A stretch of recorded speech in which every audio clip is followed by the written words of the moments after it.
Welcome to our culinary journey.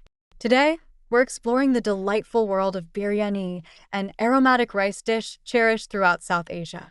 Hailing from the royal kitchens of the Mughal emperors, biryani is a captivating blend of fragrant basmati rice, succulent meat, and a symphony of spices.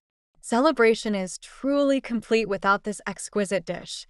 So, let's dive into this flavorful adventure and master the art of making the perfect biryani.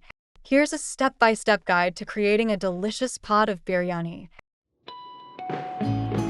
Chicken biryani ingredients: chicken cut in large pieces, oil as per your use, whole spices which we are using, whole black pepper, clove, black cardamom, green cardamom and bay leaf.